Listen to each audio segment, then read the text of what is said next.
প্রিয় ছাত্রছাত্রী, আজকে আমরা জ্যোতি ওয়েলফেয়ার সোসাইটির পক্ষ থেকে ক্লাস 12-এর যারা সেন্টআপ ক্যান্ডিডেট 2020 তাদের ভূগোল বিষয়ক অর্থনৈতিক ক্রিয়াকলাপ এই চ্যাপ্টারটার উপরে আজকে একটু আলোকপাত করার চেষ্টা করছি। দেখো, বিশেষ কারণে আমাদের কিছু পরীক্ষা পিছিয়ে গেছে, তার মধ্যে কিন্তু একটা উচ্চ মাধ্যমিকের ভূগোল। আগামী মাসে প্রথম সপ্তাহে যদিও দিন ঘোষণা হয়েছে, কিন্তু কোন দিন কোন পরীক্ষা হবে সেটা কিন্তু এখনো কাউন্সিলের তরফ থেকে ঘোষিত হয়নি। তো যারা এবছর উচ্চ মাধ্যমিক পরীক্ষা দেবে ভূগোল বিষয়ে, তাদের উদ্দেশ্যে অর্থনৈতিক ক্রিয়াকলাপ যে আমাদের চ্যাপ্টারটা আছে সেইখান থেকে কিছু প্রথমে কৃষি এবং শিল্প এই অঞ্চলটা নিয়ে একটু আলোচনা করা যায়। দেখো, অর্থনৈতিক ক্রিয়াকলাপের প্রথম বা প্রাথমিক যে ক্ষেত্র সেটাকে আমরা বলছি কৃষিকাজ। কৃষিকাজ কিরকম?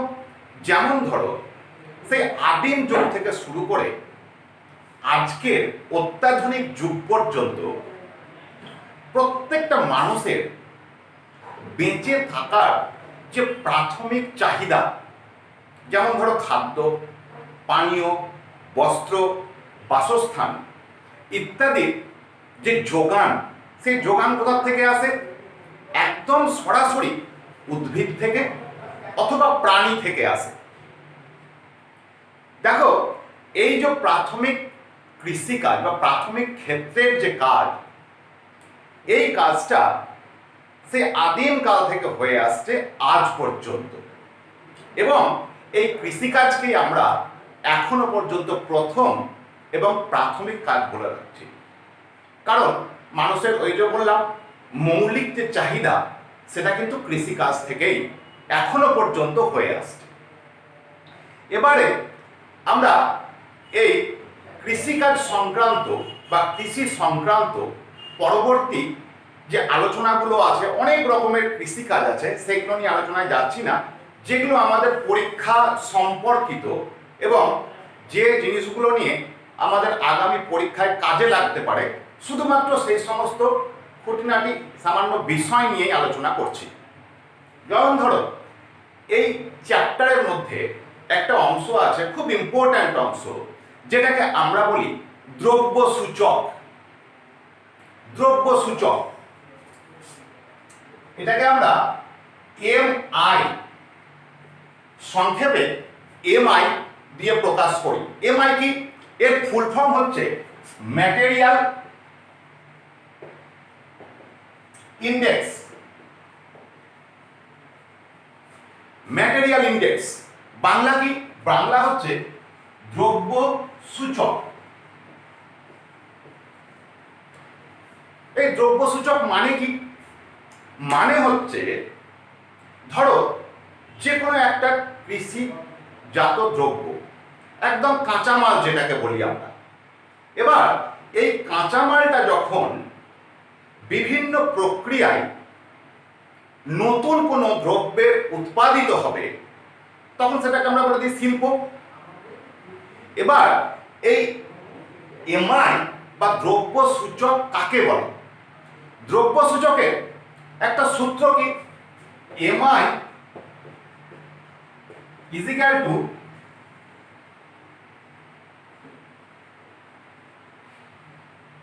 কাঁচামাল ডিভাইডেড বাই উৎপাদিত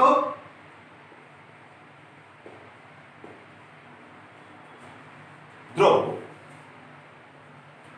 এবার দেখো, সরাসরি কৃষিকাজ থেকে উৎপাদিত দ্রব্যে চলে গেলাম। আসলে আমার আলোচনার বিষয়বস্তুটা হচ্ছে শিল্প কেন্দ্রিক। প্রথমে যেটা বললাম যে আমাদের যে প্রাথমিক ক্ষেত্রের অর্থনৈতিক ক্রিয়াকলাপ, যেটাকে আমরা কৃষিকাজ বলছি, শিল্প হচ্ছে আমাদের দ্বিতীয় ক্ষেত্রের অর্থনৈতিক ক্রিয়াকলাপ। দ্বিতীয় ক্ষেত্রের বলতে প্রাথমিক হচ্ছে কৃষিকাজ, আর দ্বিতীয় হচ্ছে আমাদের শিল্প। শিল্প কাকে বলে মোটামুটি আমরা সবাই জানি, তবু একটা ছোট্ট সংজ্ঞা। কোনো কাঁচামাল থেকে প্রযুক্তির উপর ভিত্তি করে এক বা একাধিক প্রক্রিয়ায় যখন ওই কাঁচামাল থেকে নতুন কোনো দ্রব্য উৎপাদিত হবে তখনই তাকে আমরা বলবো, বা সেই প্রক্রিয়াকে বলবো শিল্প। শিল্প সেখানেই কিন্তু সব থেকে বেশি সমৃদ্ধ লাভ করবে বা অর্থনৈতিকভাবে সেখানেই ততখানি পুষ্ট হবে যেখানে কাঁচামাল বেশি পাওয়া যায়। এই প্রসঙ্গে আমাদের এই অর্থনৈতিক ক্রিয়াকলাপের মধ্যে যখন আমরা শিল্প নিয়ে আলোচনা করব, গোটা ভারতবর্ষের বিভিন্ন শিল্প নিয়েই কিন্তু আলোচনা হবে। সেখানে যেমন ভারী শিল্পও আছে, সেখানে হালকা ইঞ্জিনিয়ারিং শিল্পও আছে। কোনটা ভারী শিল্প, কোনটা হালকা শিল্প, কোনটা অনুসারী শিল্প, এগুলো যেমন আলোচনা হবে, পাশাপাশি যেমন ধরো লোহা ইস্পাত শিল্প। আমরা যদি পৃথিবীর লোহা ইস্পাত শিল্প নিয়ে আলোচনা করতে যাই, কখনো আমেরিকা যুক্তরাষ্ট্রের হ্রদ অঞ্চলের লোহা ইস্পাত শিল্প আসতে পারে, কখনো জাপানের টোকিও ওসাকা শিল্পাঞ্চলের কথা আসতে পারে, কখনো চীনের সাংহাই অঞ্চলের কথা আসতে পারে, আবার কখনো ভারতবর্ষের লোহা ইস্পাত শিল্পর কথাও কিন্তু আসতে পারে। এবার বলি, আমাদের দেশ যখন ভারতবর্ষের লোহা ইস্পাত শিল্পের কথা আসবে, তখন কিন্তু সেই যে ভারতবর্ষের লোহা ইস্পাত শিল্প নিয়ে যে আলোচনা, ওটা আবার আমাদের কিন্তু 10ম শ্রেণীর সিলেবাসের মধ্যেও চলে আসে। তাই আমরা প্রথমে যে শিল্পটা নিয়ে আলোচনা করব সেটা হচ্ছে পৃথিবী বিস্তৃত যে লোহা ইস্পাত শিল্প, সেই লোহা ইস্পাত শিল্প নিয়ে একটু আলোচনা করি। এই লোহা ইস্পাত শিল্পের প্রধান কাঁচামাল কি তার বলার অপেক্ষা রাখে না, আকরিক লোহা। যদিও এটা অর্থনৈতিক ক্রিয়াকলাপের অংশ, তবু আমাদের যে ফিজিক্যাল পোর্শন, যেখানে আমরা লোহা আকরিক সম্পর্কে পড়ে আছি বা অনেকটাই পড়েছি, সেই আকরিক লোহা সম্পর্কে একটু বলে নিই। আকরিক লোহা যেটা খনি থেকে উত্তোলন করা হয়, সেই খনি থেকে উত্তোলিত আকরিক লোহার আবার প্রকারভেদ আছে। যেমন আকরিক লোহাতে কতটা পরিমাণ আকরিক লোহা আছে তার উপর ভিত্তি করে কিন্তু উন্নত মানের আকরিক লোহা এবং অনুন্নত মানের আকরিক লোহার ভাগ করা হয়েছে। সাধারণত আমরা 4 প্রকার আকরিক লোহা দেখতে পাই, যেমন ম্যাগনেটাইট, হেমাটাইট, সিডারাইট, লিমোনাইট, আরো একটা আছে যেটাকে আমরা বলি বগ আয়রন, অনুন্নত। তো এই যে পরপর কোনটা ম্যাগনেটাইট কোনটা হেমাটাইট আমরা পরপর যে শ্রেণীবিন্যাস করেছি, সেখানে কিন্তু কোন লোহাতে বা কোন আকরিক লোহাতে লোহার পরিমাণ বেশি আছে তার উপর ভিত্তি করে কিন্তু আমরা শ্রেণীবিভাগটা করেছি। এবার কোথায় কোথায় এর যে বন্টন, পৃথিবী জুড়ে কোথায় বেশি কোথায় কম, এর যে বন্টন, তার উপর ভিত্তি করে কিন্তু পৃথিবীর বিভিন্ন জায়গায় লোহা ইস্পাত শিল্প গড়ে উঠেছে। প্রথমে লোহা ইস্পাত শিল্পের আলোচনা করতে গিয়ে দেখি আমেরিকা যুক্তরাষ্ট্রের একটা বিশেষ অংশ, যেটা আমরা ক্লাস 6-এও কিছুটা হয়তো পড়ে এসেছি, এখনো আমাদের হয়তো কাজে লাগছে, সেটা হচ্ছে হ্রদ অঞ্চল। হ্রদ অঞ্চল আমেরিকা যুক্তরাষ্ট্রের একটা বিখ্যাত শিল্প অঞ্চল, যেখানে সমস্ত রকমের শিল্পেরই কিন্তু অগ্রগতি ঘটেছে। এই হ্রদ অঞ্চলটা কি? হ্রদ অঞ্চল হচ্ছে আমেরিকা যুক্তরাষ্ট্রের একটা বিশেষ অংশ, যেখানে 5খানা হ্রদ পাশাপাশি অবস্থান করছে। মনে হতেই পারে তোমাদের যে লোহা ইস্পাত শিল্পের আলোচনার জন্য হ্রদ অঞ্চল কেন? অবশ্যই এর গুরুত্ব আছে, দরকার আছে। এখানে যে 5টা হ্রদ পাশাপাশি অবস্থান করছে, সুপিরিয়র, মিচিগান, হিউরন, ইরি, অন্টারিও।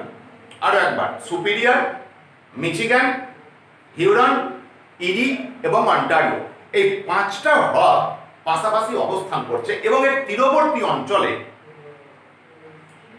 শুধু শিল্প নয়, কৃষি এবং শিল্পের অদ্ভুত একটা মেলবন্ধন দেখা যায়।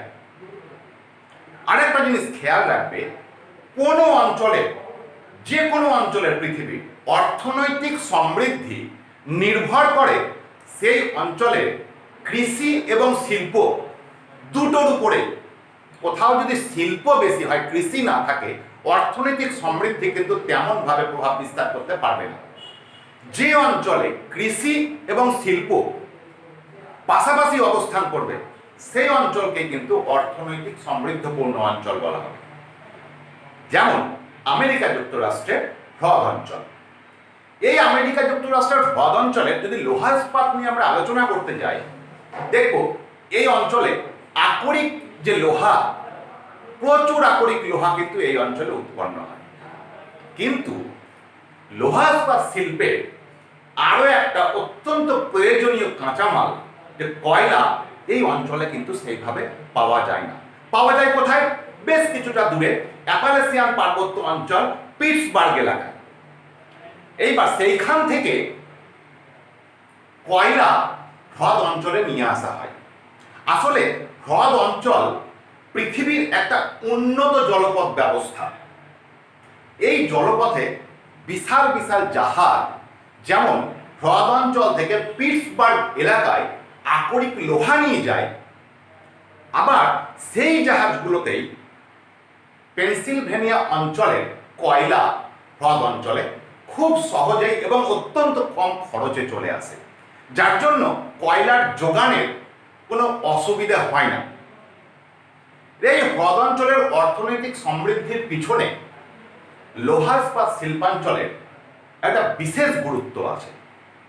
যেমন ধরো, এই হ্রদ অঞ্চলে একটা বিখ্যাত এবং ওই অঞ্চলের আমেরিকা যুক্তরাষ্ট্রের বৃহত্তম লোহা ইস্পাত শিল্পের কেন্দ্র হচ্ছে গ্যারি। এই গ্যারিকে কেন্দ্র করে তার পাশাপাশি আবার অনেকগুলো অনুসারী শিল্প কারখানাও কিন্তু গড়ে উঠেছে।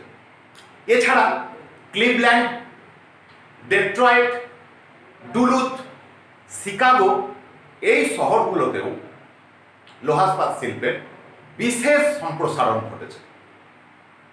এখন এই হ্রদ অঞ্চল লোহা ইস্পাত শিল্পে অত্যন্ত উন্নত, অত্যন্ত উন্নত। কিভাবে বুঝবো?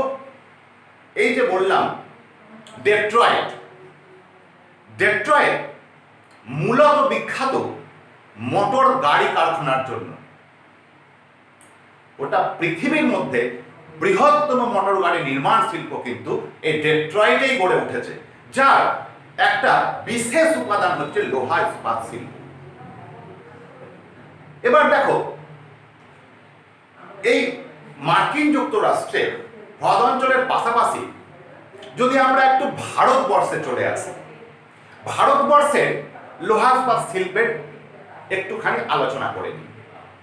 ভারতবর্ষে লোহা ইস্পাত শিল্পের কারখানাগুলো বা লোহা ইস্পাত শিল্প আমাদের দেশে শুরু হয়েছে দ্বিতীয় পঞ্চবার্ষিকী পরিকল্পনার পর থেকে। দ্বিতীয় পঞ্চবার্ষিকী পরিকল্পনার পর 3টে জায়গায় লোহা ইস্পাত শিল্প স্থাপিত হয়। তার মধ্যে একটা হচ্ছে আমাদের পশ্চিমবঙ্গ রাজ্যের অন্তর্গত দুর্গাপুর, যেটাকে আমরা বলি ইসকো, IISCO, মানে Indian steel and iron company. এবার আমরা যদি একটা ভারতবর্ষের ম্যাপ দেখি, সেই ম্যাপে দেখব যে ভারতবর্ষের যে লোহা ইস্পাত শিল্প কেন্দ্রগুলি, সেগুলো বিশেষ করে গড়ে উঠেছে আমাদের পূর্ব ভারতে। পূর্ব ভারতে যেমন আমাদের সব থেকে বড় যে বেসরকারি লোহা ইস্পাত শিল্প কেন্দ্র, তার নাম হচ্ছে TISCO, TISCO, TISCO, tata iron and steel company, যেটা বর্তমানে জামশেদপুরে খড়কাই নদীর তীরে অবস্থিত, সুবর্ণরেখার খড়কাই নদীর তীরে। এটা বেসরকারি, জামশেদজি টাটার উদ্যোগে শুরু হয়েছিল 1907 খ্রিস্টাব্দে। তারপরে ওই পঞ্চবার্ষিকী পরিকল্পনায় লোহা ইস্পাত শিল্প কেন্দ্রগুলো বিভিন্ন রাজ্যে গড়ে উঠতে থাকে। তো দেখব যে আমাদের পূর্ব ভারতেই কিন্তু লোহা ইস্পাত শিল্প কেন্দ্রগুলোর প্রসার বেশি ঘটেছে। যেমন ধরো, আমি তো বললাম জামশেদপুর, আমাদের পশ্চিমবঙ্গে দুর্গাপুর, হীরাপুর, বার্নপুর, কুলটি এই অঞ্চলটা, তারপরে উড়িষ্যার রাউরকেল্লা, মধ্যপ্রদেশের ভিলাই, বিহারের বোকারো, এই অঞ্চলটাই কিন্তু জায়েন্ট যে লোহা ইস্পাত শিল্প কেন্দ্রগুলো, মানে বৃহৎ বৃহৎ যে লোহা ইস্পাত শিল্প কেন্দ্র, সেগুলো কিন্তু গড়ে উঠেছে। কারণ কি, এতগুলো লোহা ইস্পাত শিল্প পূর্ব ভারতেই কেন, মানে পূর্ব ভারতে গড়ে ওঠার কারণ কি, বা বিকেন্দ্রীকরণের কারণ কি? কারণ হচ্ছে কাঁচামাল। কাঁচামাল যেখানে আমি সবচেয়ে সুলভে পাবো, সেখানেই কিন্তু শিল্পের অগ্রগতি খুব তাড়াতাড়ি ঘটে। যেমন ধরো, আমাদের দামোদর নদী উপত্যকা যে অঞ্চলটা, ছোটনাগপুর মালভূমির অন্তর্গত দামোদর নদী উপত্যকা অঞ্চলে প্রচুর কয়লা পাওয়া যায় এবং উন্নত মানের কয়লা পাওয়া যায়। ঝরিয়া, গিরিডি, ডালটনগঞ্জ, রানীগঞ্জ, করমপুরাতো ইত্যাদি বিভিন্ন জায়গায় প্রচুর পরিমাণে কয়লা পাওয়া যায়। এই কয়লা লোহা ইস্পাত শিল্পের কিন্তু একটা অন্যতম কাঁচামাল। এছাড়া আমাদের এই অঞ্চলে ঝাড়খণ্ডের বিভিন্ন জায়গা থেকে, যেমন সিংভূম, চিড়িয়া, এই অঞ্চলে প্রচুর পরিমাণে লোহা উত্তোলন করা হয়। উড়িষ্যার থেকে প্রচুর পরিমাণে লোহা উত্তোলন করা হয়। যদিও আমাদের রাজ্যভিত্তিক বন্টনে প্রথম 7টা যে রাজ্য, তার মধ্যে কিন্তু উৎপাদকের দিক দিয়ে সবচেয়ে এগিয়ে আছে গোয়া। ছোট্ট রাজ্য গোয়া, কিন্তু লোহা উত্তোলনে ভারতবর্ষে প্রায় প্রথম দিকেই আছে, বা প্রথম থেকেই প্রথম দিকে থাকে।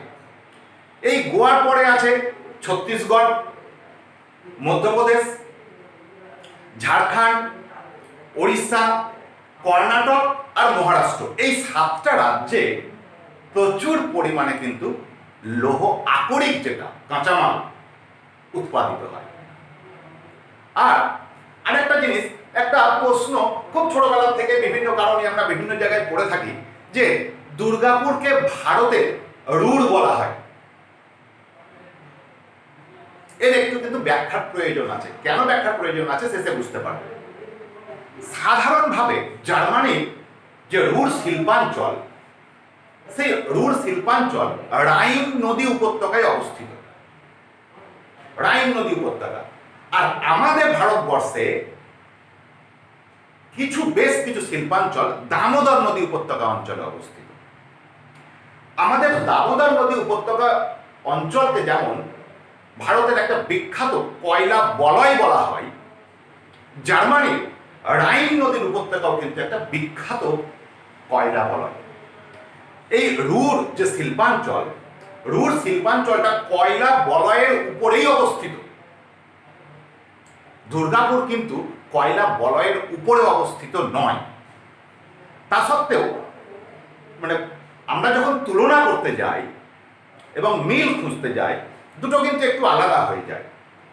দামোদর নদী উপত্যকা অঞ্চলে অবস্থিত দুর্গাপুর, যেখানে ভারতবর্ষের অন্যতম লোহা ইস্পাত শিল্পকেন্দ্র স্থাপিত হয়েছে। রাইন নদী উপত্যকা অঞ্চলে রুড়েও কিন্তু বিখ্যাত লোহা ইস্পাত শিল্পাঞ্চল অবস্থিত। ওখানেও কয়লা বলয়ের পাশে। আমাদের ভারতবর্ষের দামোদর নদী উপত্যকা অঞ্চলেও কয়লা বলয়ের পাশে। এর জন্য, এই সামান্য মিলটুকুর জন্যই কিন্তু আমাদের দুর্গাপুরকে ভারতবর্ষের রুড় বলা হয়। কিন্তু যদি তুলনা করতে যাই, অনেক পার্থক্য আছে। একটা পার্থক্য কি জানো? রুড় শিল্পাঞ্চলে 1 বছরের যে উৎপাদন আমাদের দুর্গাপুরে 10 বছরের উৎপাদনের সমান। আর দুর্গাপুর কিন্তু কয়লা বলয়ের উপর অবস্থিত নয়, যেটা রুড় শিল্পাঞ্চল কয়লা বলয়ের উপরেই অবস্থিত। যা, এবারে আমরা লোহা ইস্পাত শিল্প কেন্দ্রগুলোকে একটু দেখি। কেন পশ্চিমবঙ্গ, উড়িষ্যা, মধ্যপ্রদেশ, ঝাড়খণ্ড, বিহার এই অঞ্চলটায় বড় বড় লোহা ইস্পাত শিল্প কেন্দ্র গড়ে উঠেছে? রাউরকেল্লা, বোকারো, জামশেদপুর, ভিলাই, দুর্গাপুর, কেন এই অঞ্চলটায় গড়ে উঠেছে, মানে পূর্ব ভারতে গড়ে উঠেছে? অনেকগুলো কারণ আছে। প্রধান কারণ হচ্ছে কাঁচামাল, কাঁচামালের সুবিধা। দ্বিতীয় কারণ হচ্ছে কয়লা, যেটা আমাদের দামোদর কয়লা বলয় থেকেই পাওয়া যায়। তারপরে এই লোহা ইস্পাত শিল্পের আরও যে প্রয়োজনীয় কাঁচামাল, যেমন ম্যাঙ্গানিজ, বক্সাইট, এগুলোও কিন্তু আমরা উড়িষ্যা এবং ঝাড়খণ্ড, যেটা আমাদের ছোটনাগপুর মালভূমি, যাকে আমাদের খনিজ ভাণ্ডার বলা হয় ভারতবর্ষে, সেখান থেকে আমরা সহজেই আমদানি করতে পারি। এরপরে বিভিন্ন শক্তির প্রাচুর্য, কয়লা বলয় পাশে থাকায় আমাদের এই অঞ্চলে অনেক তাপবিদ্যুৎ কেন্দ্র গড়ে উঠেছে, পাশাপাশি জলবিদ্যুৎ কেন্দ্রগুলোও আছে, যেখান থেকে আমরা সহজেই বিদ্যুৎ পরিষেবা শিল্পের জন্য পেয়ে থাকি। বন্দর, কাছাকাছি কলকাতা বন্দর, পারাদ্বীপ বন্দর, বিশাখাপত্তনম বন্দর, এই বন্দরগুলো থাকায় আমাদের আমদানি এবং রপ্তানির ক্ষেত্রে বিশেষ সহায়ক হয়ে যায়। আর কি, সুলভ শ্রমিক, অত্যন্ত ঘনবহুল দেশ আমাদের এই ভারতবর্ষ, যেখানে সুলভ শ্রমিকের কোনো অভাবই হয় না। মূলধন, বিভিন্ন সরকারি এবং বেসরকারি উদ্যোগে কিন্তু মূলধন বাজারে যোগান দেয়। পূর্ব ভারতে লোহা ইস্পাত শিল্পের কেন্দ্রীভবনের আরও যে কারণগুলো আছে, তার মধ্যে মূল যে কারণটা, সেটা কিন্তু আমি প্রথমেই আলোচনা করেছি, কাঁচামাল। কাঁচামালের সহজলভ্যতা, এইটা হচ্ছে প্রধান অংশ। এবার আমরা যখন লোহা ইস্পাত শিল্প নিয়ে আলোচনা করব, এই লোহা ইস্পাত শিল্পের পাশাপাশি আরও অনেকগুলো শিল্প ভারতবর্ষ তথা পৃথিবীর আলোচনা করতে হবে। যেমন আরেকটা আমাদের প্রধান শিল্প যদি বলি, এটা যেহেতু পূর্ব ভারতে হলো, এবার পশ্চিম ভারতের একটু শিল্প নিয়ে আলোচনা করি। পশ্চিম ভারতের অন্যতম যে শিল্প, যেটাকে আমরা বলি কার্পাস বয়ন শিল্প।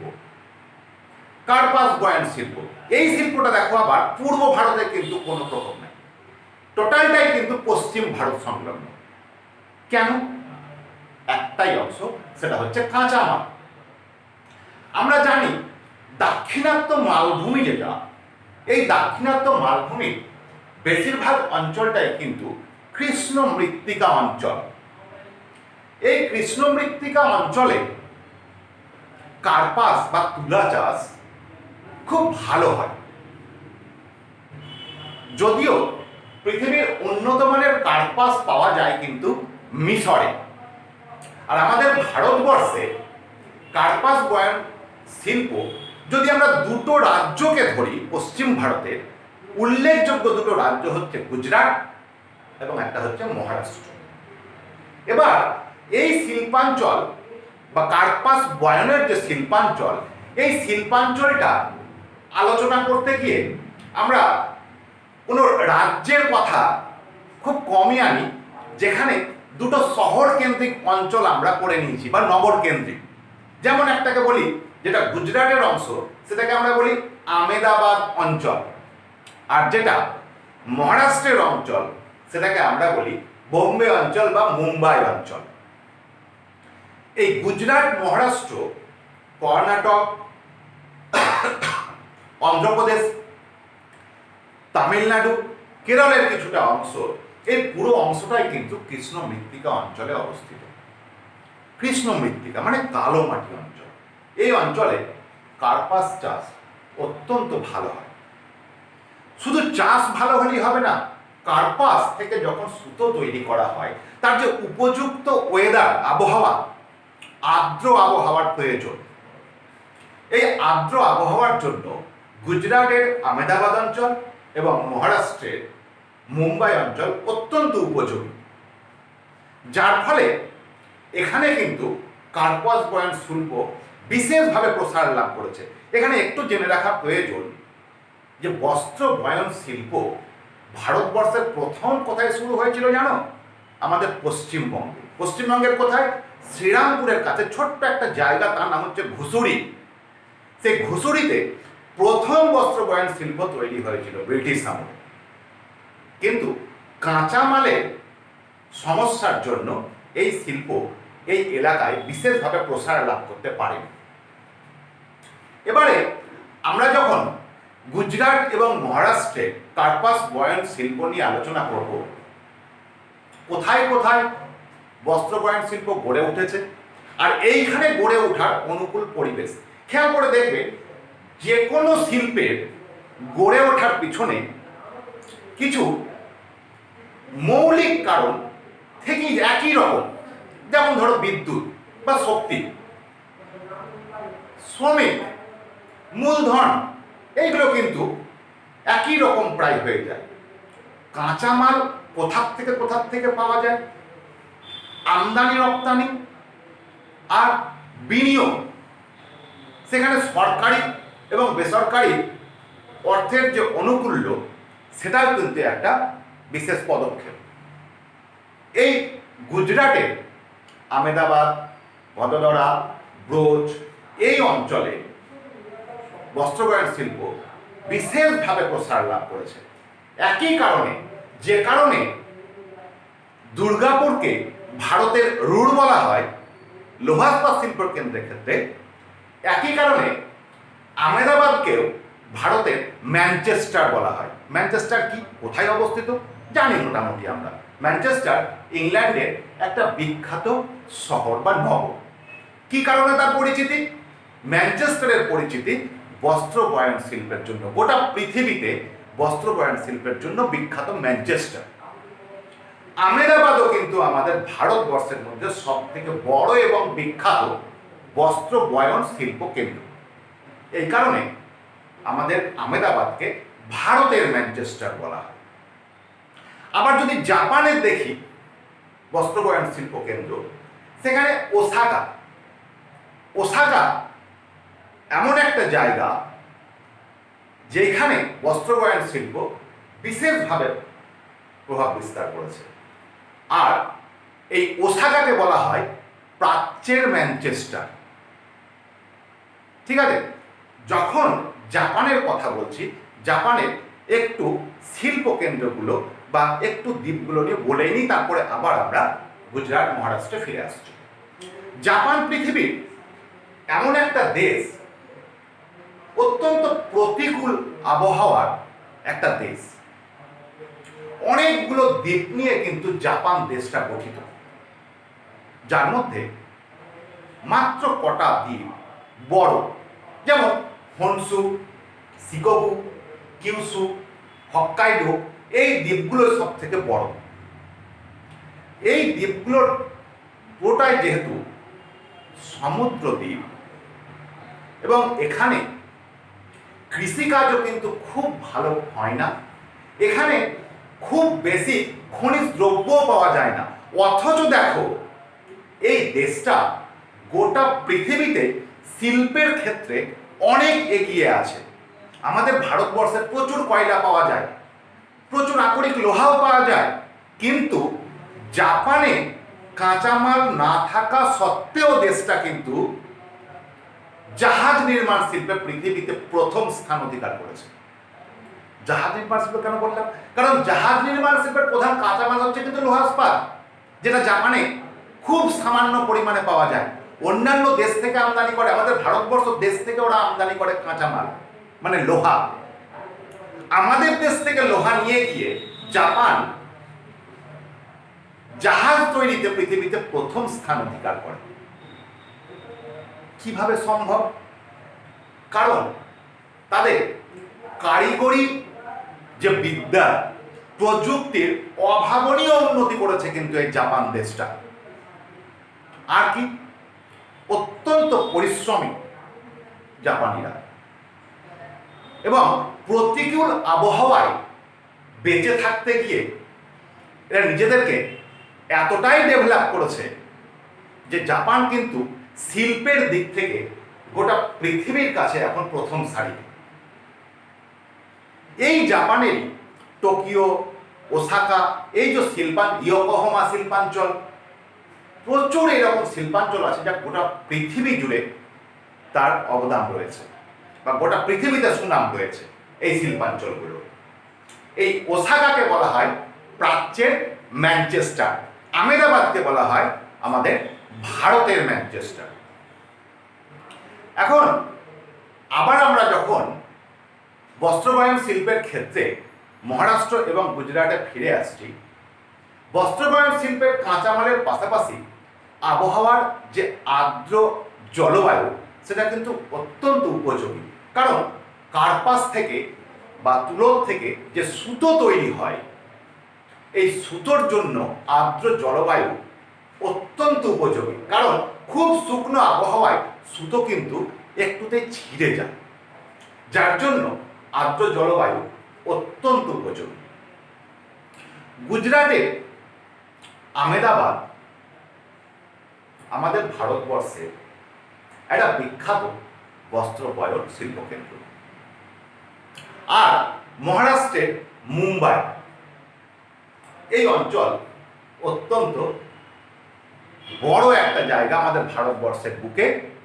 বিভিন্ন দিক দিয়ে কিন্তু মুম্বাই অত্যন্ত উল্লেখযোগ্য একটা জায়গায় রয়েছে আমাদের ভারতবর্ষের অর্থনীতিতে। তার মধ্যে একটা হচ্ছে বস্ত্রবয়ন শিল্প। এই বস্ত্রবয়ন শিল্পের প্রসার যেভাবে ঘটেছে, একদম দক্ষিণ ভারতে কোয়েম্বাটুর পর্যন্ত, মাদুরাই পর্যন্ত পৌঁছেছে। যদিও গোটা ভারতবর্ষের নিরিখে আমাদের বস্ত্রবয়ন শিল্প কিন্তু একটা অঞ্চলের মধ্যেই সীমাবদ্ধ রয়ে গেছে, শুধুমাত্র কাঁচামালের জন্য। যদিও কৃষ্ণ মৃত্তিকার উৎপাদিত যে পশম বা তুলা, তার উপর ভিত্তি করেই কিন্তু ভারতবর্ষের সমস্ত বস্ত্রবয়ন শিল্প গড়ে ওঠেনি। আমাদেরকে বিভিন্ন দেশ থেকে পশম বা তুলা আমদানি করতে হয়, যার মধ্যে আমরা মিশর থেকেও প্রচুর তুলা আমদানি করি। এবার অন্যান্য যে শিল্পগুলো সেগুলো নিয়েও আলোচনা করা হবে। অনেকগুলো, যেমন কাগজ শিল্প আছে, চিনি শিল্প আছে, চা শিল্প আছে, অনেকগুলো এরকম বড় বড় ছোট অনুসারী শিল্পও আছে। এখানে আমি উল্লেখযোগ্য তোমাদের আর একটা জিনিস একটু আলোচনা করে দেবো। আমাদের যখনই শিল্প এবং কৃষি নিয়ে আলোচনা করব, অর্থনৈতিক সমৃদ্ধিতে কৃষি এবং শিল্পের পাশাপাশি আরো একটা শব্দ চলে আসে, যেটা হচ্ছে বাণিজ্য। অত্যন্ত ইম্পর্ট্যান্ট একটা শব্দ, ব্যবসা অথবা বাণিজ্য। এই বাণিজ্যের গোটা পৃথিবী জুড়ে যখন কোনো বাণিজ্য হয়, তখন তার একটা রুট থাকে। রুট কি? বিভিন্ন, কখনো জলপথ, কখনো আকাশপথ, কখনো স্থলপথ। কিন্তু পৃথিবীর নিরিখে যখন কোনো বাণিজ্যের রুট নিয়ে আলোচনা হবে, তখন জলপথটাই কিন্তু সব থেকে বেশি অগ্রগণ্য। কারণ কি? এখানে খুব সহজে এবং কম খরচে আমরা বাণিজ্য করতে পারি। এই বাণিজ্য সংক্রান্ত কেন বলছি? কারণ আগামী তোমরা জুলাই মাসে যে পরীক্ষা দেবে সেন্টার ক্যান্ডিডেট যারা, তাদের জন্য এই জায়গাটা আমার একটু ইম্পর্ট্যান্ট মনে হয়েছে বলেই ব্যাপারটা বলছি।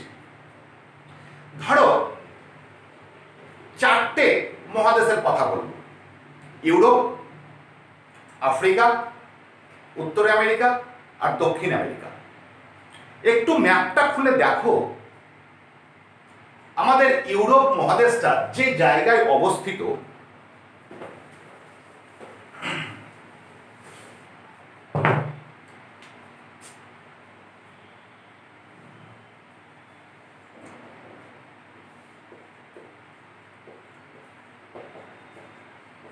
আমি খুব অল্প বোঝানোর চেষ্টা করছি ম্যাপগুলোকে দিয়ে। ঠিক তার নিচেই হচ্ছে কিন্তু আমাদের বিশাল আফ্রিকা মহাদেশ। এবার পশ্চিম দিকে চলে আসি, একদম উপরে হচ্ছে আমাদের যে উত্তর আমেরিকা, আর ঠিক তার নিচেই হচ্ছে কিন্তু দক্ষিণ আমেরিকা মহাদেশ। এটা উত্তর আমেরিকা,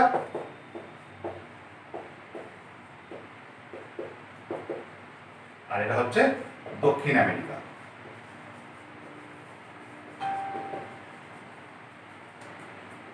এই চারটে মহাদেশের মধ্যবর্তী যে অংশটা, যে জলটা, সেই জলটা হচ্ছে পৃথিবীর দ্বিতীয় বৃহত্তম মহাসাগর, যার নাম হচ্ছে আটলান্টিক মহাসাগর।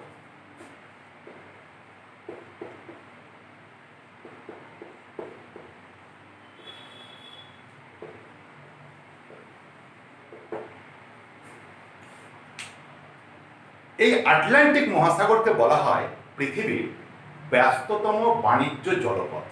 কেন বলা হয়? দেখো, যেটা আমাদের ইউরোপের অংশ, এই ইউরোপের ঠিক দক্ষিণে হচ্ছে আমাদের আফ্রিকা মহাদেশ। ইউরোপ মহাদেশ, ঠিক তার দক্ষিণে বা নিচে আফ্রিকা মহাদেশ। আবার দেখো, পশ্চিম দিকটায় উপরে হচ্ছে উত্তর আমেরিকা, নিচে হচ্ছে দক্ষিণ আমেরিকা। যদি তুমি এটাকে সোজাসুজি ডিভাইড করো, ভাগ করে দাও, তাহলে দেখবে উপর দিকটায় আছে আমেরিকা মহাদেশ, উত্তর আমেরিকা মহাদেশ এবং ইউরোপ মহাদেশ, আর নিচের দিকটায় আছে আফ্রিকা মহাদেশ এবং দক্ষিণ আমেরিকা মহাদেশ। একটু খেয়াল করে দেখবে এই নিচের দুটো মহাদেশ কিন্তু কম্পারেটিভলি অনেক পিছিয়ে আছে। এই মহাদেশের যে দেশগুলো অনেক পিছিয়ে আছে।